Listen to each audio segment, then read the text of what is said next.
শিক্ষার্থীবৃন্দ, আমরা একটি ছক কাগজ বা গ্রাফ পেপার দেখতে পাচ্ছি।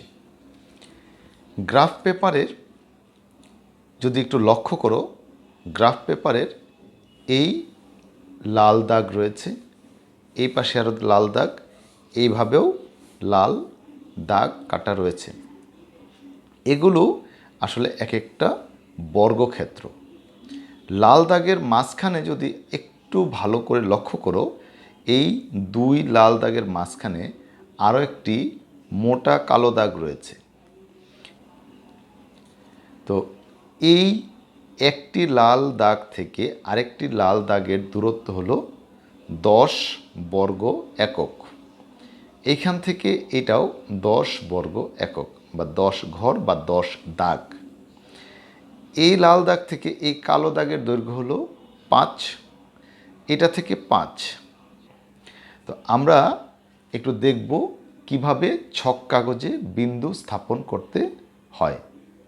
প্রথমে যে কোনো একটি লাল দাগকে এই বরাবর একটি দাগ দিব, আবার আরও একটি দাগ দিলাম।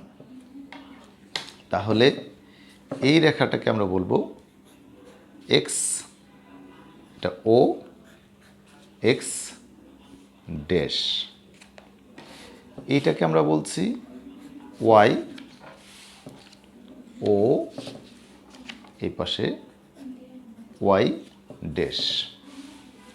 তাহলে এই রেখাটিকে আমরা বলছি এক্স অক্ষ, আর এই লম্বা রেখাটিকে আমরা বলছি ওয়াই অক্ষ। এখানটায় এই বিন্দুটাকে যেখানে এক্স অক্ষ এবং ওয়াই অক্ষ মিলিত হয়েছে সেখানে 0, 0। এটি হলো এক্স এর মানও 0, ওয়াই এর মানও 0। তো এখানে কিভাবে বিন্দু স্থাপন করতে হয় লক্ষ্য করো।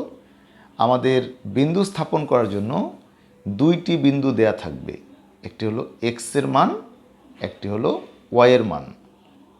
এক্স এর মানকে আমরা বলছি ভোজ, ওয়াই এর মানকে আমরা বলছি কোটি। যেমন যদি এরকম থাকে এক্স ওয়াই সমান সমান 4, 7, এ থেকে আমরা বুঝে নিব এখানে এক্স এর ভ্যালু 4, ওয়াই এর ভ্যালু 7। অর্থাৎ এ থেকে আমরা বুঝে নিব আমরা এক্স এর দিকে 4 ঘর যাব, সেখান থেকে ওয়াই এর দিকে অর্থাৎ উপরের দিকে 7 ঘর যাব।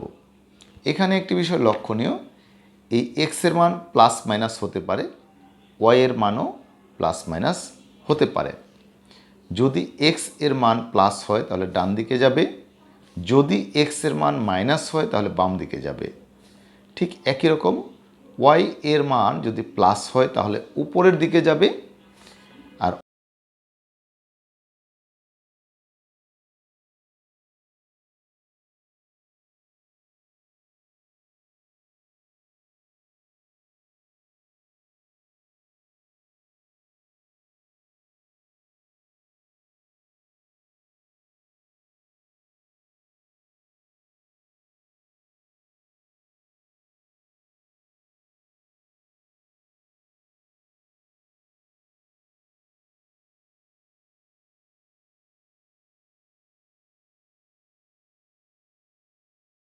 ওয়াই এর মান যদি মাইনাস হয় তাহলে নিচের দিকে যাবে। এই কারণে আমরা এটাকে আমরা বলছি প্রথম চতুর্ভাগ, এইটা দ্বিতীয় চতুর্ভাগ, এইটা তৃতীয় চতুর্ভাগ, এটি চতুর্থ চতুর্ভাগ। তো এইখানটায় এই চতুর্ভাগে যতগুলো বিন্দু স্থাপিত হবে তারা দুটোই হবে ধনাত্মক, এক্স এর ভ্যালু প্লাস, ওয়াই এর ভ্যালু হবে প্লাস। কিন্তু যখন এই ঘরে দ্বিতীয় চতুর্ভাগে যখন বিন্দু স্থাপিত হবে, এক্স এর ভ্যালু হবে মাইনাস, এই ড্যাশ মানে হলো মাইনাস, ওয়াই এর ভ্যালু হবে প্লাস। এই ঘরে যখন বিন্দু স্থাপিত হবে এক্স এর ভ্যালু মাইনাস, ওয়াই এর ভ্যালু মাইনাস। এই ঘরে যখন বিন্দু স্থাপিত হবে এক্স এর ভ্যালু হবে প্লাস, ওয়াই এর ভ্যালু হবে মাইনাস।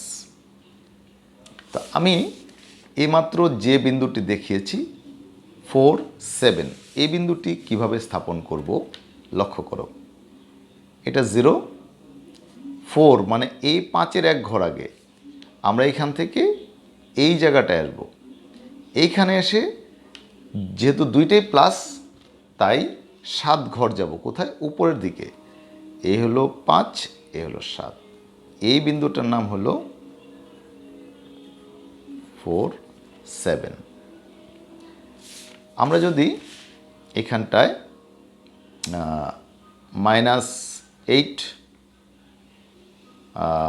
7 এই বিন্দুটি স্থাপন করতে চাই তাহলে কি করব, -8 মানে এইখান থেকে 0 থেকে বাঁ দিকে মাইনাস, কারণ এক্সের ভ্যালু মাইনাস মানে প্রথমটায় বাঁ দিকে যাবে, 5, 6, 7, 8, তারপর 7 মানে হলো প্লাসের 7, ওয়াইয়ের ভ্যালুটা প্লাস আছে তার মানে উপরে যাবে।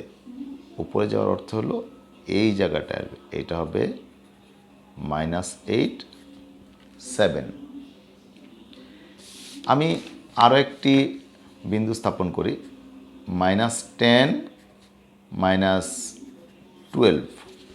যদি বিন্দুটি এরকম হয় তাহলে আমরা কি করব, 0 থেকে -10, একদম সহজ, -10 এইখান থেকে 12 মানে কি, এটাও মাইনাস, ওয়াইয়ের ভ্যালু মাইনাস মানে নিচের দিকে আসতে হবে।